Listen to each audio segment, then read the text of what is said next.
Hi fam, ಎಲ್ರಿಗೂ ಮೈ G K Kannada YouTube ಚಾನಲ್ಗೆ ಸ್ವಾಗತ. ಇವತ್ತಿನ ವಿಡಿಯೋದಲ್ಲಿ ಗರ್ಭಿಣಿಯರಲ್ಲಿ ಸ್ಟ್ರೆಚ್ ಮಾರ್ಕ್ಸ್ ಸಾಮಾನ್ಯವೇ, ಅದನ್ನು ಯಾವ ರೀತಿ ತಡೆಗಟ್ಬೋದು, ಅದರಿಂದ ಆಗುವಂಥ ಪರಿಣಾಮಗಳೇನು ಎಲ್ಲ ನಾವು ತಿಳ್ಕೊಳ್ಳೋಣ ಬನ್ನಿ.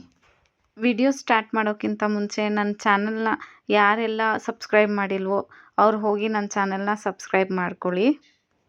ಈ ಸ್ಟ್ರೆಚ್ ಮಾರ್ಕ್ಸ್ ಅಂದರೆ ಏನು? ಇದು ಎಲ್ಲರಿಗೂ ಬರುತ್ತಾ? ಮತ್ತು ಇದನ್ನು ಯಾವ ರೀತಿ ಕಂಟ್ರೋಲ್ ಮಾಡ್ಕೋಬೋದು? ಇದೆಲ್ಲ ಕ್ವಶನ್ಸ್ ತುಂಬ ಇರುತ್ತೆ. ಕೆಲವೊಬ್ಬರು ಏನು ಮಾಡ್ತಾರೆ, ಇದನ್ನು ಕಂಟ್ರೋಲ್ ಮಾಡಿಸ್ಕೊಳ್ಳೋದಕ್ಕೋಸ್ಕರ ಬೇರೆ ಬೇರೆ ಟ್ರೀಟ್ಮೆಂಟ್ಸ್ನ ತೊಗೊಳ್ತಾರೆ. ಸೊ ಅದರಿಂದ ಏನೆಲ್ಲ ಹೆಲ್ಪ್ ಆಗುತ್ತೆ ಅದನ್ನೆಲ್ಲ ನಾನಿವತ್ತು ನಿಮಗೆ ತಿಳಿಸ್ಕೊಡ್ತೇನೆ. ಗರ್ಭಾವಸ್ಥೆಯಲ್ಲಿ ಸ್ಟ್ರೆಚ್ ಮಾರ್ಕ್ ಸಾಮಾನ್ಯವಾಗಿ ನಾವು ಹೊಟ್ಟೆ ಮೇಲೆ ಕಾಣ್ಬೋದು. ಇದು ತುಂಬ ಡಾರ್ಕ್ ಆಗಿ ಬರ್ಬೋದು, ಇಲ್ಲ ಲೈಟಾಗಿಯೂ ಬರ್ಬೋದು. ಇಲ್ಲಿ ನೀವು ನೋಡ್ತಿರ್ಬೋದು, ಈ ಫೋಟೋದಲ್ಲಿ ಕಾಣಿಸುತ್ತೆ ನಿಮಗೆ ಈ ರೀತಿಯಾದಂಥ ಗೆರೆಗಳನ್ನ. ಏನಕ್ಕೆ ಬರುತ್ತಂತಂದರೆ, ಮಗುವಿನ ಬೆಳವಣಿಗೆ ಯಾವ ರೀತಿ ಹೆಚ್ಚಿಗೆ ಆಗ್ತಾ ಇರುತ್ತೋ ನಮ್ಮ ಹೊಟ್ಟೆನೂ ಅದೇ ರೀತಿ ಹಿಗ್ತಾ ಇರುತ್ತೆ. ಆ ಟೈಮಲ್ಲಿ ನಾವು ಈ ಬೆಳವಣಿಗೆನ ಕಾಣ್ಬೋದು.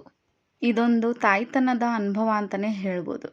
ಇಲ್ಲಿ ನೋಡೋದಾದರೆ ಸ್ಟ್ರೆಚ್ ಮಾರ್ಕ್ ಬರೋಕ್ಕೆ ಕಾರಣ ಚರ್ಮದ ಹಿಗ್ಗುವಿಕೆ, ಹಾರ್ಮೋನ್ ಬದಲಾವಣೆ, ತೂಕ ಹೆಚ್ಚಾದಾಗ, ಈ ಎಲ್ಲ ರೀಸನ್ಸಿಂದ ನಿಮಗೆ ಸ್ಟ್ರೆಚ್ ಮಾರ್ಕ್ ಕಾಣ್ಬೋದು. ಕೆಲವೊಬ್ಬರಿಗೆ ಈ ಲೈನ್ಸ್ ಬಂದು ಡಾರ್ಕ್ ಆಗಿರುತ್ತೆ, ಇನ್ನು ಕೆಲವೊಬ್ಬರಿಗೆ ಲೈಟ್ ಆಗಿರುತ್ತೆ, ಇನ್ನು ಕೆಲವೊಬ್ಬರಿಗೆ ರೆಡ್ ಕಲರ್ ಇಲ್ಲ ಬ್ಲೂ ಅಲ್ಲಿ ಕಾಣಿಸ್ಕೊಳ್ಳುತ್ತೆ. ಅವಾಗ ನೀವೇನೋ ಹೆದರ್ಕೋಬೇಡಿ, ಇದು ಕ್ರಮೇಣ ಕಡಿಮೆ ಆಗ್ತಾ ಬರುತ್ತೆ, ಅಂದರೆ ಲೈಟ್ ಆಗ್ತಾ ಬರುತ್ತೆ. ಇನ್ನು ಕೆಲವೊಬ್ಬರಿಗೆ ಅದು ಮಾಯ ಆಗುವಂಥ ಚಾನ್ಸಸ್ ಇರುತ್ತೆ. ಸಾಮಾನ್ಯವಾಗಿ ಎಲ್ಲ ಮಹಿಳೆ ಈ ಪ್ರಾಬ್ಲಮ್ನ ಫೇಸ್ ಮಾಡೇ ಮಾಡ್ತಾರೆ ಅವ್ರ ಪ್ರೆಗ್ನೆನ್ಸಿ ಟೈಮಲ್ಲಿ. ಇನ್ನು ಹಿಂದಿನ ಕಾಲದಲ್ಲಿ ಇದ್ರ ಬಗ್ಗೆ ಎಲ್ಲ ಏನೂ ಗೊತ್ತೇ ಇರಲ್ಲ, ಯಾಕಂದರೆ ಅವಾಗ ಸೋಷಿಯಲ್ ಮೀಡಿಯಾ ಇಷ್ಟು ಆ್ಯಕ್ಟಿವ್ ಇರಲಿಲ್ಲ. ಸೊ ಇವಾಗ ನಾವು ಏನೇ ನಮಗೆ ಸರ್ಚ್ ಮಾಡಬೇಕಂತಂದ್ರೂ ನಾವು ಯೂಟ್ಯೂಬಲ್ಲಿ ಗೂಗಲ್ ಮಾಡಿದರೆ ಎಲ್ಲ ನಮಗೆ ಈಸಿಯಾಗಿ ಸಿಕ್ಬಿಡುತ್ತೆ. ಮೊದಲೆಲ್ಲ ಏನು ಮಾಡ್ತಿದ್ರು ಅಂದರೆ ಹಿರಿಯರು ಹೇಳ್ತಿದ್ರು ಎಣ್ಣೆ ಹಚ್ಚಿ ಸ್ನಾನ ಮಾಡಿ ಅಂತ.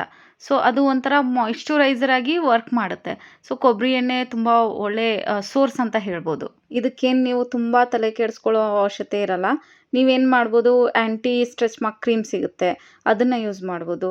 ಇಲ್ಲ ಲೈಟ್ ಮಾಯಿಶ್ಚರೈಸರ್ ಯೂಸ್ ಮಾಡ್ಬೋದು. ಇಲ್ಲ ಅಂತಂದರೆ ಕೊಬ್ಬರಿ ಎಣ್ಣೆ ಪ್ಲಸ್ ಬಾದಾಮಿ ಆಯಿಲ್ ಏನು ಸಿಗುತ್ತೆ ಅದನ್ನು ಮಿಕ್ಸ್ ಮಾಡಿ ನೀವು ಅಪ್ಲೈ ಮಾಡ್ಬೋದು. ಇದರಿಂದ ಎಲ್ಲ ಒಳ್ಳೆ ಬೆನಿಫಿಟ್ ಸಿಗುತ್ತೆ.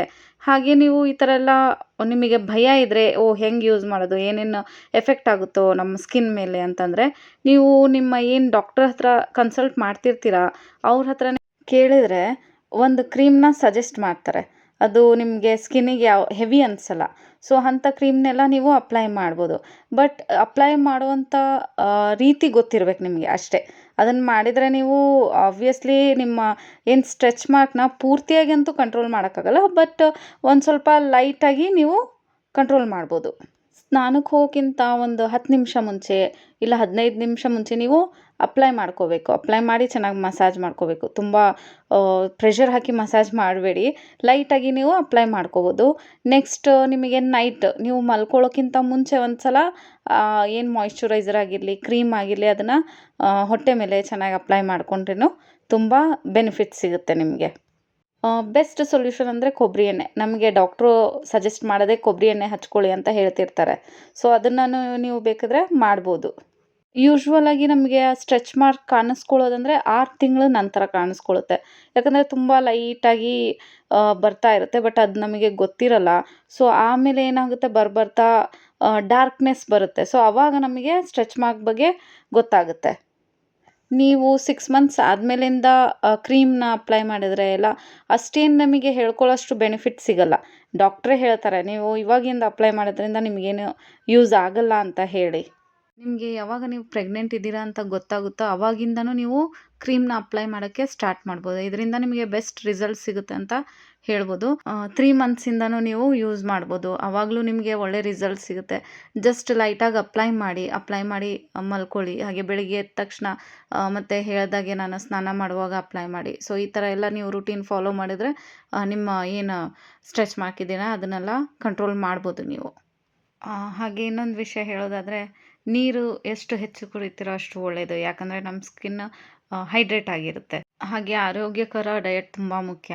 ಹಾಗೆ ನಿಯಮಿತ ವ್ಯಾಯಾಮನೂ ತುಂಬ ಮುಖ್ಯ. ಸೊ ಇದನ್ನೆಲ್ಲ ನೀವು ಮೇಂಟೈನ್ ಮಾಡಿಕೊಂಡ್ರೆ ನಿಮಗೆ ರಿಸಲ್ಟ್ಸು ಗೊತ್ತಾಗುತ್ತೆ. ನೀವು ಯಾವುದೇ ಕ್ರೀಮ್ ಯೂಸ್ ಮಾಡೋಕ್ಕಿಂತ ಮುಂಚೆ ಇಲ್ಲ ಮಾಯ್ಶ್ಚರೈಸರ್ ಯೂಸ್ ಮಾಡೋಕ್ಕಿಂತ ಮುಂಚೆ ನಿಮ್ಮ ಡಾಕ್ಟರ್ ಅಡ್ವೈಸ್ ತುಂಬ ಮುಖ್ಯವಾಗಿರುತ್ತೆ. ಸೊ ಅಡ್ವೈಸ್ ತೊಗೊಂಡು ನೀವು ಮುಂದುವರಿರಿ ಅಂತ ಹೇಳ್ತೇನೆ. ಇವತ್ತಿನ ವಿಡಿಯೋ ಇಲ್ಲಿಗೆ ಎಂಡ್ ಮಾಡ್ತೀನಿ.